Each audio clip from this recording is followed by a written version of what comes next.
ready for that? I hope we're going to show a little love and support for these guys because they're going to in turn give it to you guys. So let's make sure we clap it up and make some noise. This gentleman hails from North Canton, and I would swear he's probably a retired weatherman, but he's not. Please put your hands together and welcome to the stage, simply Rick.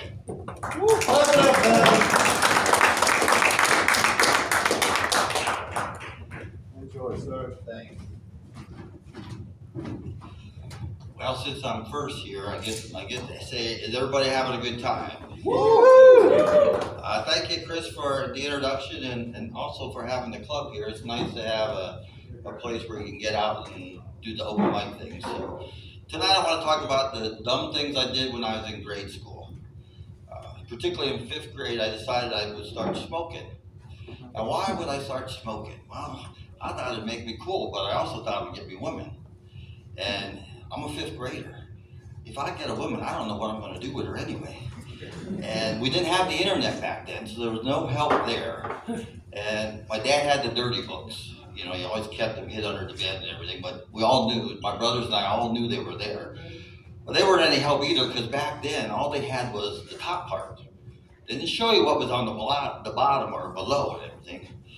You could tell that there wasn't something there, but you didn't know if there really was or not. And since I only had 4 brothers, I had to figure out for myself what was below. And my theory was that meant that boys and girls, all of us were born with the same thing, but as women became older, as girls became older, theirs would fall off. And I found out later that really isn't true, but that was the theory of a 5th grader. But I didn't have any money, so I had to steal my cigarettes back then. And after a couple of weeks of stealing them, smoking the cigarettes, I really didn't feel very cool, and I didn't get any women. So I figured, damn, I could be stealing candy bars. And that's what I did. I quit smoking, and I started eating a lot of candy bars.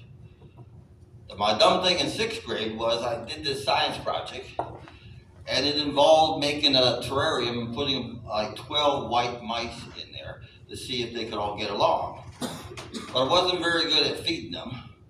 And after the first couple of weeks, I counted them up, and there's only 7 left.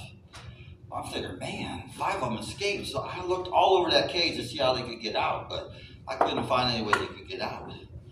But then a couple more weeks later, I kept forgetting to feed them, and there's only 3 now. But those 3 were a lot bigger. And then another couple weeks go by, I don't feed them, and there's only 1 big fat mouse left. And I hope you figure out by now what happened, because they were eating them. And I suppose those little tiny pieces of fur that were all scattered throughout the cage should have been a clue, but I didn't get it. And till this day, I'm still haunted by the little tiny claws on the walls of the cages of the little guys trying to get out. But that was the dumb thing in 6th grade. Is anybody here, I could give you some advice, has anybody set themselves on fire here? Because, you know, don't do it because it hurts. That was what I did in 7th grade. I set myself on fire. Now, it wasn't a protest, anything like that. It was just, I was dumb. And what the case was, it was the 4th of July, and my mom and dad went to a drive-in movie, and my brothers and I, we wanted to celebrate. But back then, firecrackers were so dangerous, you weren't allowed to have them. I could have a 9mm gun, semi-automatic rifle, double-barrel shotgun, but I could not have firecrackers.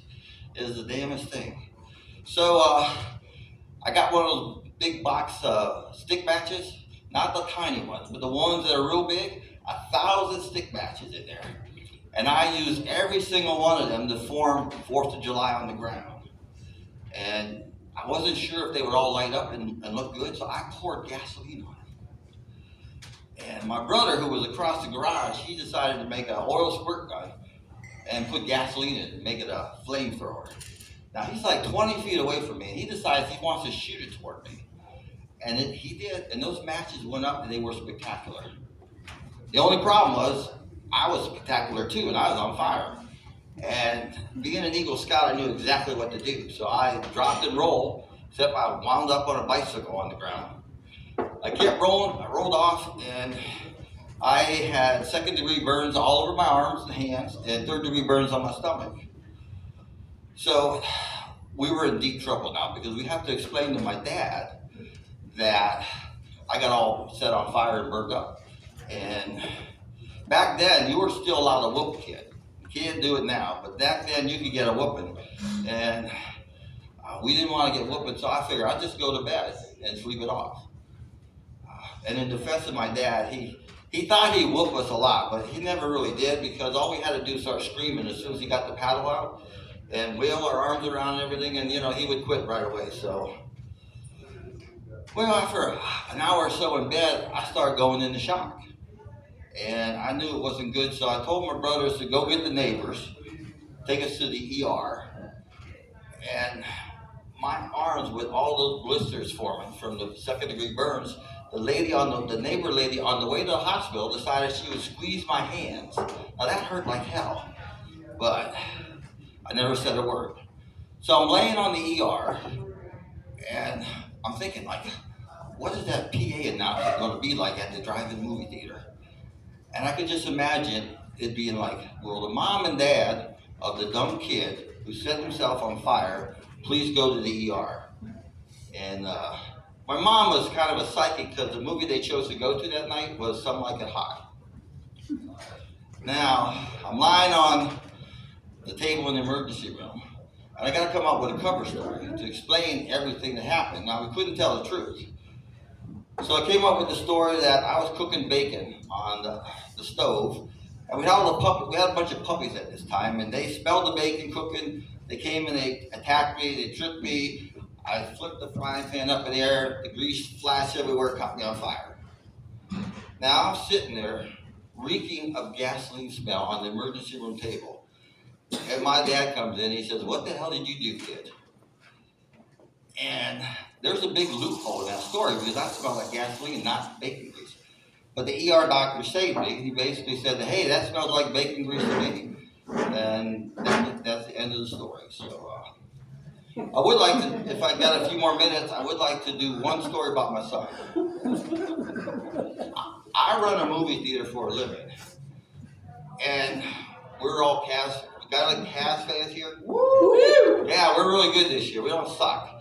So, but in 2016, it was the greatest Father's Day ever because Game 7 was on Father's Day. So my son lived in Charlotte, and him and I theorized that if it got to Game 7, he was going to be in town for this job that he worked on, and we'd be able to see Game 7 together. Well, we all know the Cavs got blown out in the first 2 games, so it didn't look like there was going to be Game 7.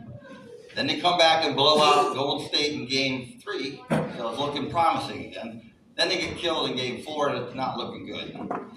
But then we have the infamous thing with, Draymond Green, and the Cavs want to make it to Game 7. Now, it's Father's Day, and before the game is at 7 o'clock, my son wants to take me to see a movie. So we're going to see Finding Dory. So I go to him, I go, "Look, don't buy tickets to Finding Dory.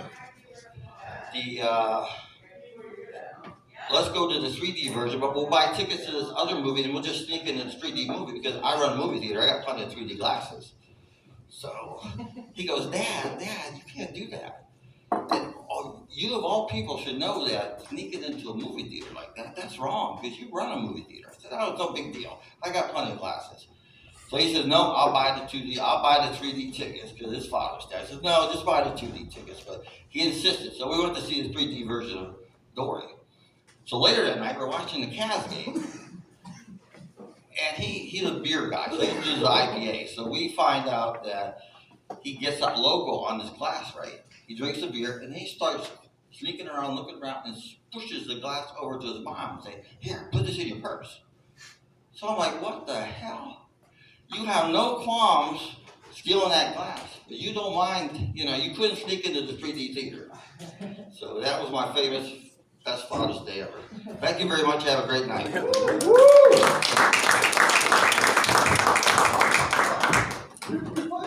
Give it up one more time, ladies and gentlemen.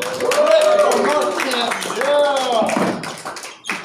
Good stuff. All right, coming to the stage next. I remember the first time I brought this guy to the stage, guys.